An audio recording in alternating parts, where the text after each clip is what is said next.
ओम नमः शिवाय। आगे मैंने एक आधे मिनट का भजन सत्संग का वीडियो रखा है।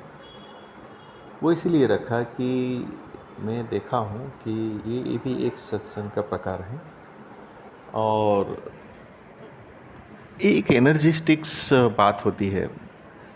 देखिए, अगर आप सनातन संस्कृति में आएंगे तो जीवन को एक उत्सव के रूप में मनाने की कोशिश की गई है। हालांकि देखा जाए तो 365 या 366 दिन है साल के, पर अगर आप सनातन संस्कृति में देखें तो हर रोज़ कोई ना कोई प्रसंग, सत्संग या कोई ना कोई बहाने से जीवन को आनंदमय बनाने के लिए प्रयोजन किया गया है। जैसे कि आप देखो तो जैसे मैंने आगे बताया ना 365 या 366 दिन है, तो उसमें आप देखो तो आपको पता चलेगा कि आज ये है, आज वो है, आज ये है, आज वो है। इसे आप पूरा सिलेबस चेक करोगे तो हमने दिन तो है ही, रात को भी एक उत्सव के रूप में बनाने की कोशिश की है। जैसे कि नवरात्रि है, शिवरात्रि है, बहुत सारे कृष्ण जयंती है, कृष्ण जन्म जयंती है। ऐसे कहने का तात्पर्य क्या है कि सनातन संस्कृति जो है वो एक फुल ऑफ एनर्जी का काम करती है। हमारे जीवन के अंदर हमेशा कैसे फुल ऑफ एनर्जी बनी रहे, बनती रहे, वही बात को ध्यान में रखते हुए ये सब सिस्टम को प्रोविज़न के रूप में रखा गया है।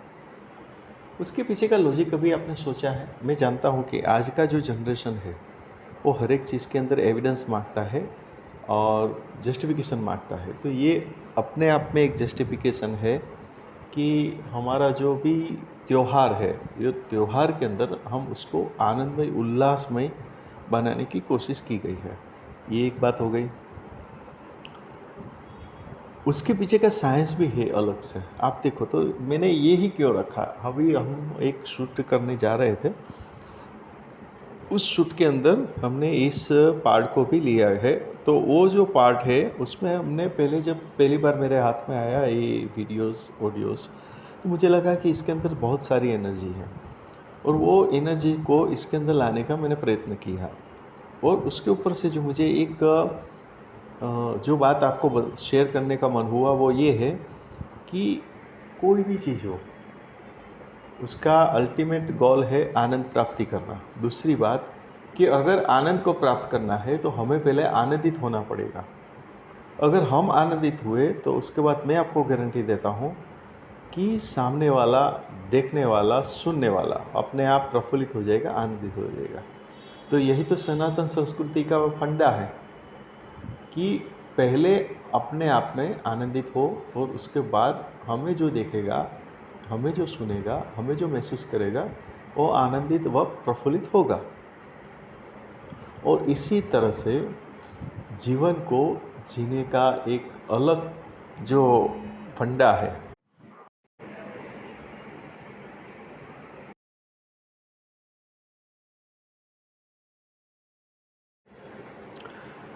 वही बात को समझाने की कोशिश की गई है और मैं भी वही समझाने की कोशिश करता हूँ।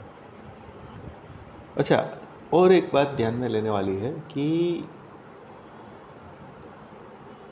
कहीं ना कहीं हम उसको अलग तरीके से यही चीज़ को देखें तो इसका बहुत बड़ा चमत्कार हो सकता है। जैसे कि जब नहीं, कहने मुद्दे पे आ जाता हूँ। चलिए, कहने का तात्पर्य यही है कि हमने धर्म को जो है वो इस तरह से माना है कि भाई धर्म, भक्ति ये सब करना है वो तो जब हम 50 साल के हो जाए उसके बाद करना है। मेरा ऐसा मानना नहीं है। मैं ये कहना चाहता हूँ कि आप अगर सही में जीवन में हर तरह से प्रगति पाना चाहते हैं तो बच्चे के जन्म से लेके उसका अंत, मृत्यु तक की जो सफ़र यात्रा है, वो हर एक चीज़ के अंदर आनंद को ढूंढते हुए उस बात को महसूस करे और करवाए, तो डेफिनेटली मुझे विश्वास है कि ये जो हमारी लक्ष्य प्राप्ति है, जीवन जो हम आए हैं पृथ्वी पे, वो सही तरह से जाना जाए, माना जाए। इसके ऊपर से मैं ये नहीं कहना चाहता कि जो त्यागी है वो सब कोई गलत है, ऐसा आप बोलोगे, जो इस लाइन में है वो पद बोलेगा, तो मैं ये नहीं कहता कि वो गलत है। पर जहाँ तक हमारी रेंज है, आपकी रेंज है, जो त्यागी, देखिए त्याग कब होता है।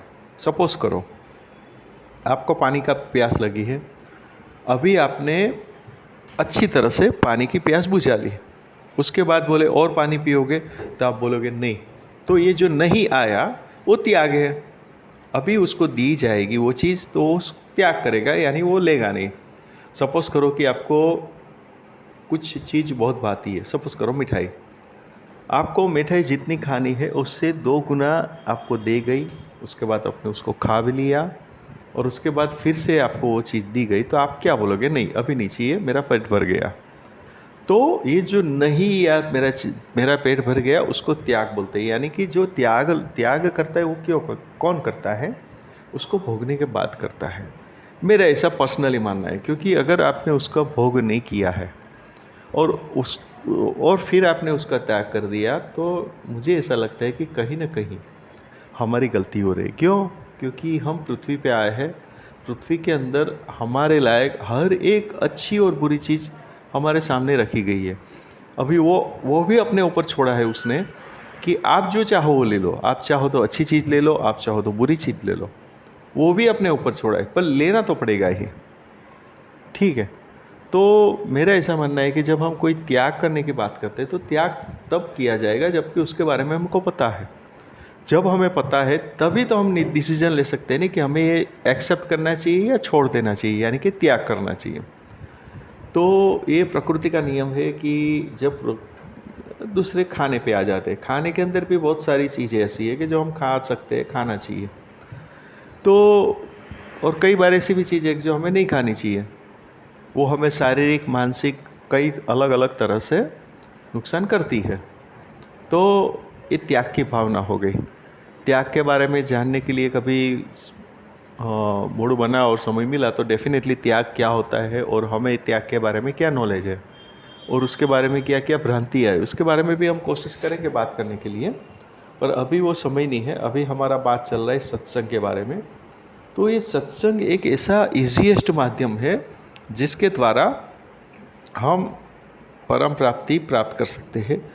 कई ऐसे संत साधु हो गए जो सिर्फ भक्ति करके, सिर्फ सत्संग करके, सिर्फ भजन करके प्रभु की प्राप्ति ले ली है।